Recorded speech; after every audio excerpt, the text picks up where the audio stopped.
This episode is brought to you by the Pelora Group. Welcome back to Winning Through Culture. I'm Tim Flanagan. And I'm Amanda Kramer. When culture's not a priority, people aren't a priority.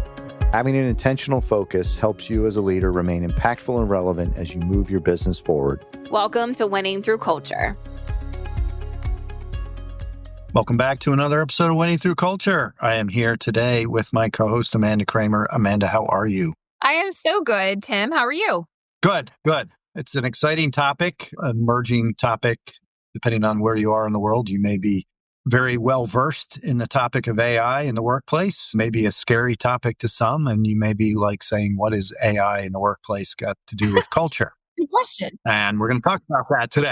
Yeah, well, I think it is a very timely and important topic because it is, the way that I see it and how it's impacted me, it is transitioning how teams are collaborating, working together. We all went through a state of, I would say, technology explosion going through COVID in a traditional sense of the workplace culture. And so AI now, I think, is that next evolution as to how people are engaging. So I'm excited to talk about it and see what experiences you and I have had, and then ultimately share maybe some input for leaders who are trying to navigate how they're going to or already are incorporating AI into the workplace.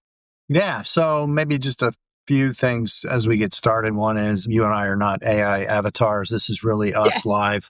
We do exist. Which is a thing. You can literally use AI for a variety of different things.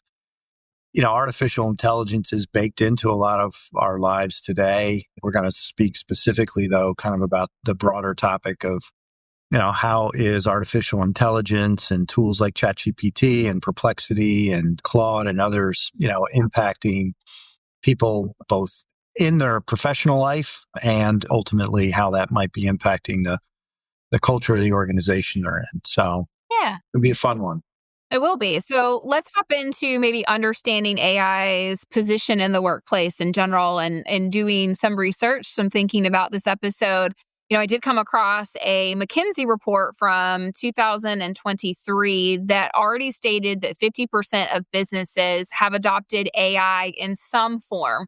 I know you kind of joked about we're real people, not an avatar, but that is an extreme that some have gone to. That has been an evolution. Some are utilizing ChatGPT, Gemini, the list goes on of those opportunities that people can engage in. And I think maybe something to consider is just what are some of the most significant ways AI, have you seen, Tim, AI is changing like the day-to-day operations, specifically maybe to our industry, because that's what we're in every day. But what have you noticed?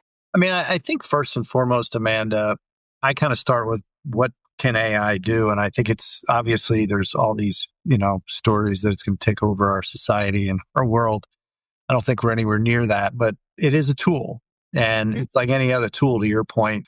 Zoom was not a thing until COVID hit. And then Zoom and all these video conferencing platforms became a thing. And so many technology tools kind of come about as a result of the needs of the time. And artificial intelligence is no different.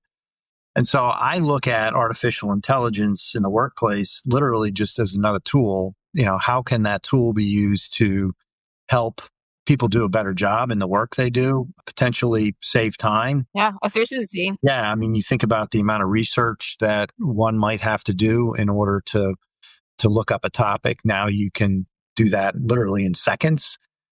So it's really just a tool that ultimately, I think from a workplace cultural perspective, the great opportunity is how to teach the tool or the tools to do what you need them to do to make your work better. And I kind of look at it through that lens is how can I use this tool to either give me more time to be with real people or to free up time for creative space as well? Because again, there's a lot of things you can do with AI that I look at it through the lens of whatever I can imagine, whatever prompts I can give it, whatever questions I can ask.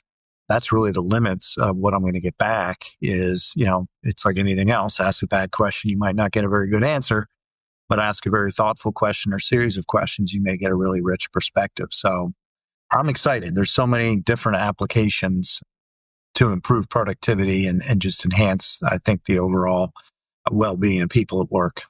Well, and to that point, you talked a lot about efficiency, and I'll just use my own personal experience. And again, we talk about what we do every day as content for this podcast. So I'm going to lean into that heavily.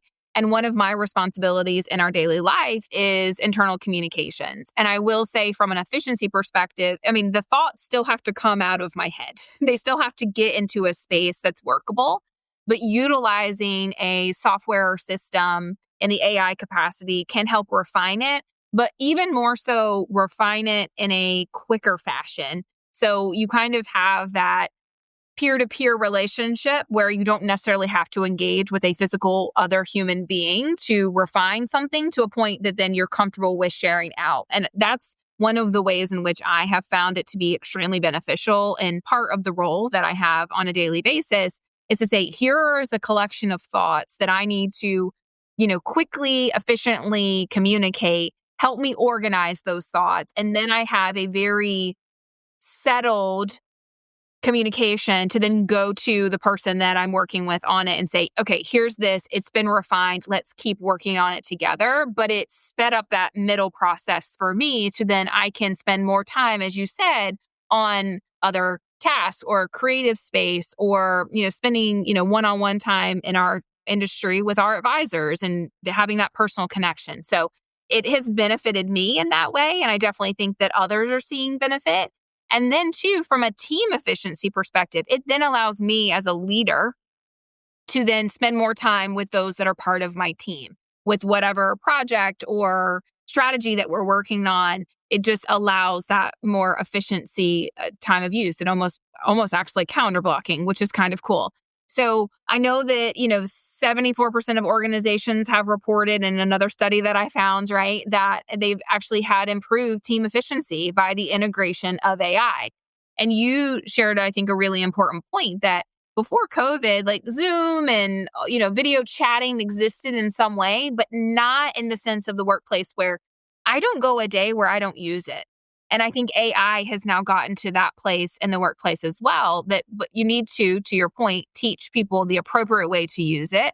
It's not going to replace, and I'll use me as the example, it's not going to replace the thoughts that are in my head. I have to prompt it. It's not human. And as much as it can provide context or it can, improve its tone based on what you share, you still have to prompt it to do those things. So teaching your team to more effectively use it ultimately creates more efficiency. And I've seen that in the partnership that I have with Ashley on my team. That's been really cool to see that evolution. Yeah, I mean, I think the interesting thing to that point, Amanda, is the opportunity to teach people how to use the tool to improve the work that they do, which includes, helping them be more effective as a team mate in a work environment. Again, so many of our work environments are collaborative and require people to interact. And you gave an example that I think is definitely worth noting when it comes to writing. We use disc profile. We talk about that a lot. When you're writing and you're busy and it's easy to kind of write in your own natural style. But if you're writing a message to a group of high Ds, I mean, you can use AI to say, rewrite this message for high Ds. And boom, you're going to have a different message that's going to resonate with that group of people. And, all of that just allows you to make use of the white space, if you will, on your calendar to build relationships. And what I love about it is I think it allows you time to be more creative because it takes a task that would require creative energy. That's important, not taking anything away from it, but it makes it more efficient to give you more time for a higher, better creative energy. Well, and it gives you a foundation to then go off of. And, a lot of people, I think, have a concern. I'll use that as the word, a concern that it might replace or let's just use replace. Yeah, well, a lot of people worry about it's going to replace them. But the thing is that, and I'll use a very real example. We just recently, coming off of the end of the year and, having awards season and celebration of the success from the previous year, there is no world in which AI is going to know what the perfect gift is for X, Y, and Z person without me saying, hey, I need to build a gift strategy for this person. And I, as a human, still need to go in and say, here are the things they like. Here's their communication style. Here's where they enjoy spending their time. Here's some, stores they like to go to, whatever it might be. But it helped me then have a foundation. And I was like, oh, cool. Oh, so it gave me 3 choices. And I'm like, you know what? That's the best choice for that person because 1, 2, and 3. So it created efficiency, but it could not have worked unless I spent that human connection time and knew something about context, right? Knew something about what I was asking it to support. Yeah, I mean, you have to give it the prompts. And again, it's only going to give you back in quality what you ask. And if you don't have the prompts and you don't know the person and you don't understand the nuances of who they are, it's a great example that you're going to have a difficult time getting anything useful back. Yeah. Well, and that's just a good example that it's not ever going to remove the need for human-centric connection. Like there's always going to be that element, even in an AI-driven workplace, that you have to have that contextual understanding of the topic at hand, the person at hand, whoever you're communicating to or whatever you're working on for it to actually be of benefit, both from a team efficiency standpoint, but also from, a creative efficiency standpoint. I know I was talking to someone just the other day and they were working on, I'll call it an outside business. And they said, they went and utilized one of the AI software opportunities to create a logo. And they just kept refining and refining to the point that then they went to an actual graphic designer and said, this is really what my vision board is for this logo. I want to tweak it. I want to make it feel 1, 2, and 3, but here's the foundation to work off of, which is just really cool. You probably could spit out a logo that's pretty amazing. It's not going to replace having that designer element to it, but it definitely gave them a quicker start to that conversation and really was able to express what they were wanting without necessarily having to go through an arduous process.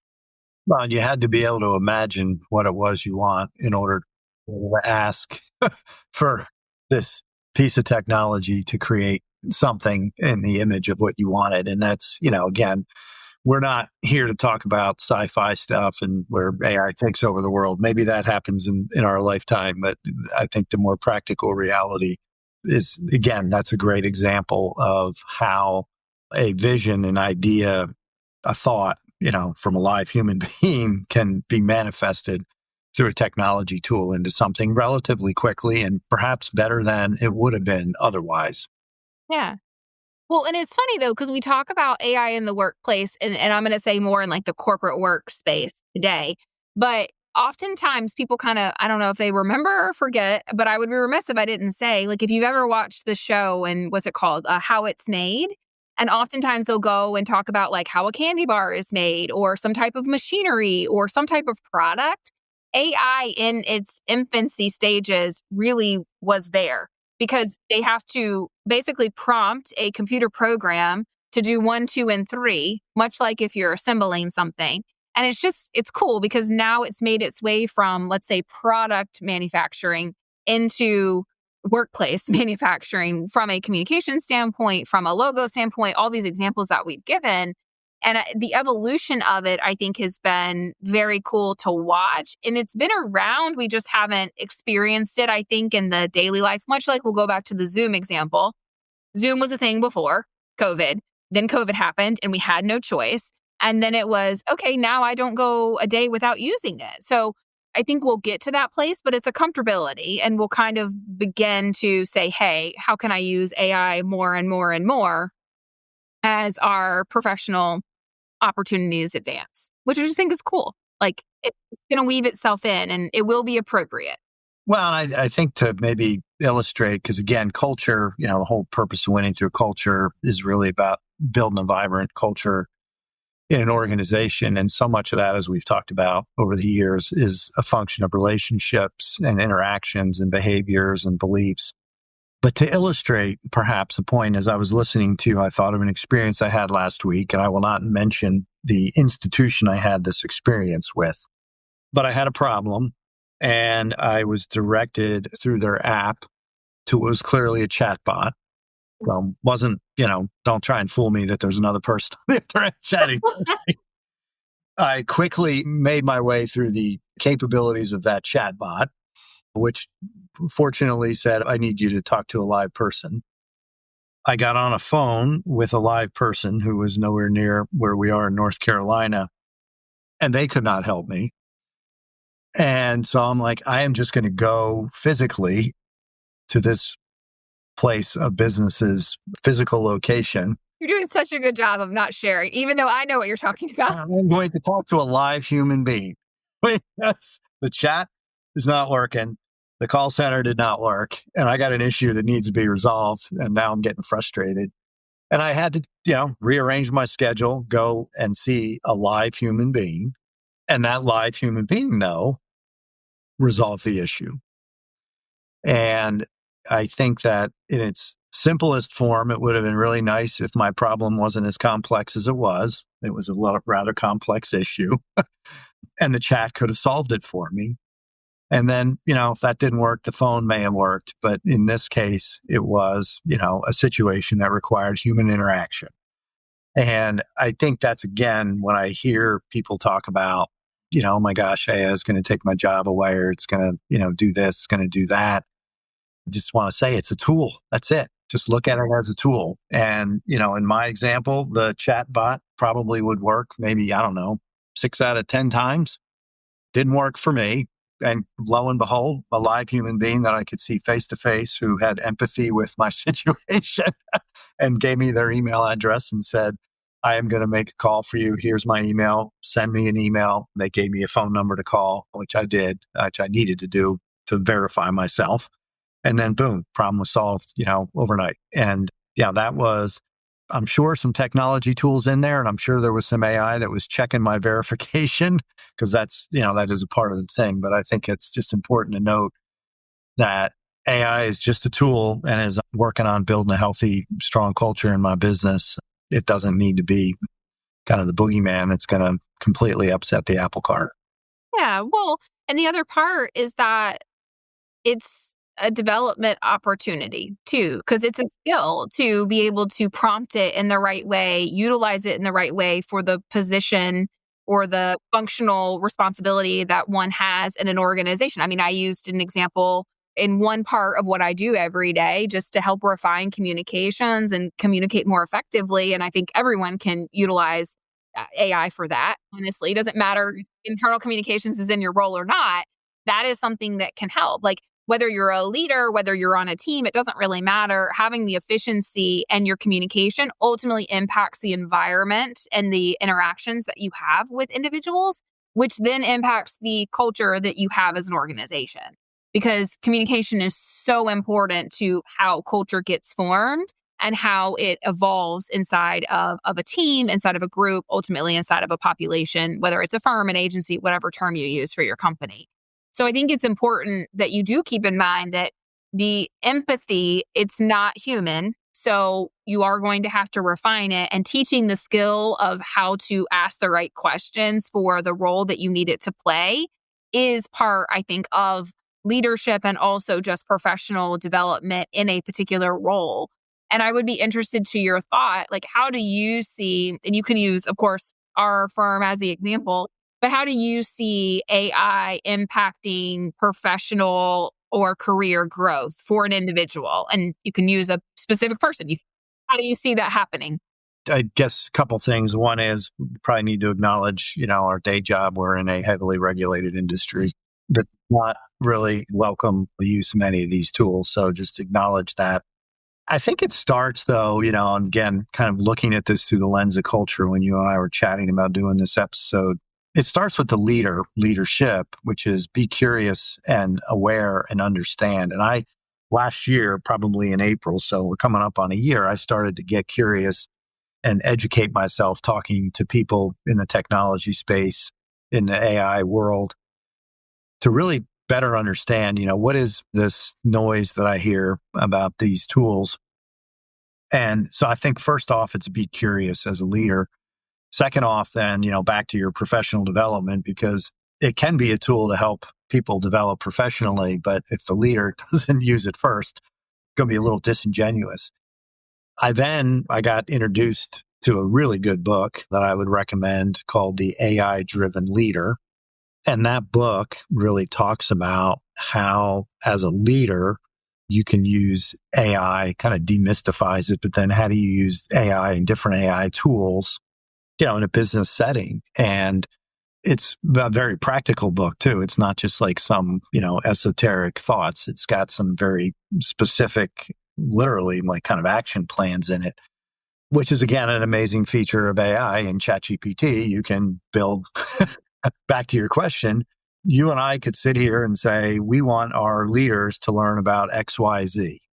And we could spend 3 hours on a whiteboard coming up with different things and thinking about different leadership topics we've learned, or, I'm hugely impacted and influenced by John Maxwell over the years, and I might pull some of my books out and go through some of that stuff. Or we could sit there and we could come up with a series of prompts and tell AI, this is what we're looking for. These are the influences, Peter Drucker, John Maxwell, John Cotter, pick people, design a curriculum for us to teach our emerging leaders in our business. And voila, pretty quickly, you're going to get something back. Now, it may not be what you need or want, but then you can refine it from there. And I think back to your point about professional development and growth, that is a great way to look at how if I'm an individual in a business, pick a topic. What do I want to learn? How do I want to do a better job? I can go through. And again, when I first started learning about this prompts, I'm like, what's a prompt? Well, it's basically a question. And again, if you ask a bad question, you're going to get a silly answer. But learn how to ask great questions and then a series of great questions. And you can really start to very quickly, through different tools, different platforms do this differently, which sometimes is interesting in and of itself. Go look at ChatGPT, look at Perplexity, look at Claude, and see what kind of response you get to the same questions. But all you're doing is just I remember working on a project that literally probably would have taken me 6 hours of like concentrated thinking time, and I was done in an hour. And again, probably could have taken me less time, but I was being really thoughtful about it and kind of refining things. And so I think from a professional development, employee growth, against like anything else, what can you imagine? And what are you trying to accomplish? So you need, a thought, a vision, and some intellect, and then put the tools to use to help you come up with that. But again, back to your question, Amanda, I'm not going to want to train my new leaders through an AI chatbot. Yeah. I am going to want to take that curriculum and then spend the time with them and really talk about, real life experiences, because that's really where we learn, is stories and experiences. But I at least had a framework. I got myself organized. I came up with some questions to ask them that are thoughtful. That again, maybe I could have come up with on my own. You and I could have sat there and said, what are the 5 things we want to ask our leaders that are learning about leadership?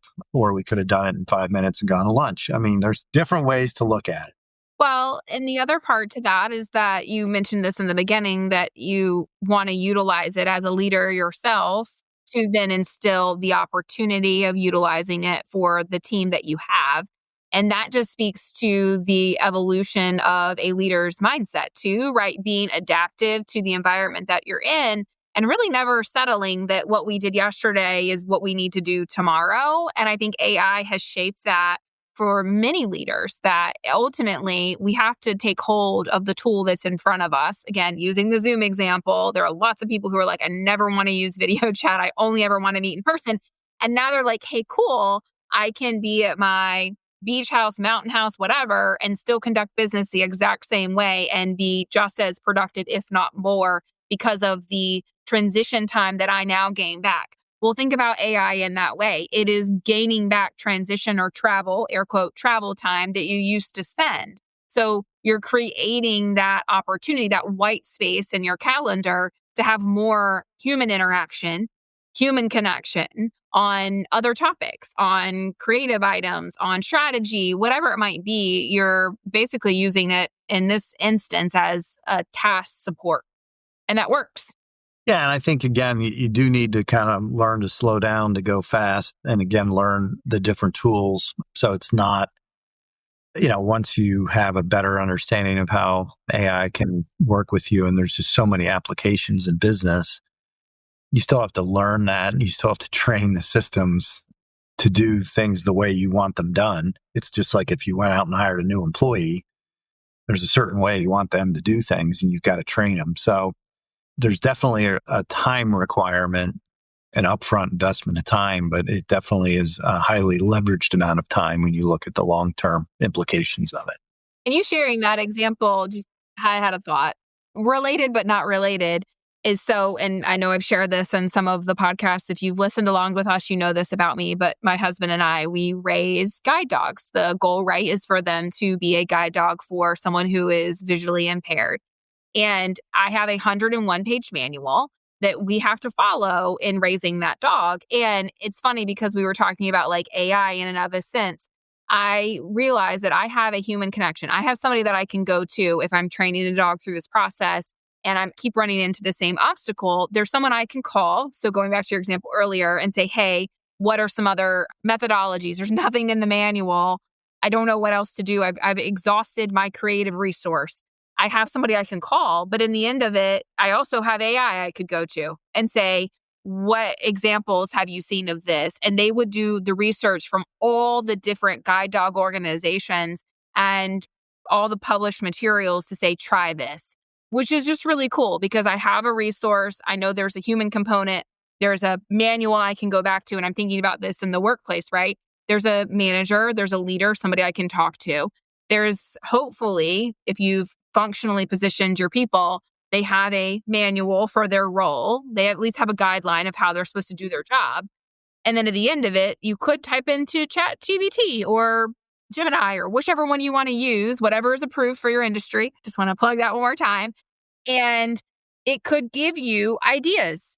And that's really cool for it to evolve. And I know that's like a weird connection, but I see applications not just in the professional setting, but that's providing a resource that I did not previously have. And so adapting to that resource, I think, is really important as you're thinking about evolving your culture as an organization. And I'm saying that to the point that stewardship is very important to us as part of the organization that you and I work in and live in every day. And I know that I want to continue to be able to do that in my personal life too. And it's cool because I could teach AI through a series of prompts and all the things, like what the core values of the organization are, to make sure that whatever methodology it gives me back is in alignment with that. So if you're ever questioning, like, is choice 1, 2, or 3 the best alignment with the core values, you have a resource that's in addition to the people you can talk to, which I just think is really cool. Well, I think there's something you hit on there, though, that I think is super important. And that is, whether it's the example of the manual training guide dogs or training a system to understand the culture of your organization. The key thing that you said in both those that I think is so important, Amanda, is that you could get a series of data points, if you will, on the guide dog exercise, but talking to someone through the lens of their experience, to me, that's the ultimate connection, because that experience that they share, again, intuitively, you're going to be like, oh, that's it. I get it. Versus reading 5 bullet points that say, it could be this, it could be this, it could be this, it could be this. And I think that's an important part that, my opinion is, there's a limit. You don't want to take everything that comes out of an artificial intelligence tool as the definitive end all be all facts. These systems, have biases. They can have wrong information in them that, again, from a cultural perspective, back to your example of kind of feeding in, this is the culture of the organization. This is what it looks like. This is what we want the experience to be. You may get some great ideas, but the human connection is going to be the ultimate arbiter of, what's the best path. Yeah. And to kind of bring that home, like at the end of the day, AI is not going to train the dog. Maybe in the future, but not where we are today. I don't think we're in the Jetsons just yet. But point being is that it's a tool that I can use to get new ideas, as you said, but nothing's going to replace the time spent with that particular animal in this instance, right? That is a love of stewardship for me. But ultimately, at the end of the day, I want that dog to be able to guide someone down the street. So using it as a resource is very cool, but it's never going to replace me actually working with said dog. Correct. Yeah. So people just, I think, generally need to keep that in mind. It may help you be better at that. It may help you be more knowledgeable faster at that. But it's the experiences you get yourself through that process and or the experiences you learn from others that have been through that process. That's the richness, I believe, that all leaders need to make sure they keep at the forefront of their culture. Culture's about relationships, about behaviors, it's about beliefs, and it's about attitudes and actions. And those are still very live human being type things. And don't sleep on tools that you have. Absolutely. And again, I think that book mentioned the AI-driven leader. It's a great, of all the things I've seen. Now, there's tons of stuff out there now. There's podcasts, some of which are extremely technical and mind-boggling. I'm trying to think simple and practical. But yeah, I think every leader needs to really kind of be up to speed on what these tools are and what they can and cannot do and how you can use them and how you can help your employees understand them and where they fit in your business. And ultimately, all of that hopefully gives you a margin to be more personally connected to people and not so busy all the time. Well, we would be interested to know your thoughts for those that are listening along. How are you using AI in your workplace today? How do you see it growing over time? And any other thoughts that you have? We're always interested, looking for inspiration on new ways to use the tools that we have at our disposal. So, Tim, I can't thank you enough for having this conversation. Definitely a hot topic, something I'm sure we'll revisit in the future. Yeah, we will. Yeah, no, thank you. Yeah, absolutely. And thanks to our listeners for being with us. And we do hope you comment. We'd love to have a future episode about exploring this further. Thanks for joining us for another episode of Winning Through Culture. Until next time, stay intentional, be impactful. Because your culture matters.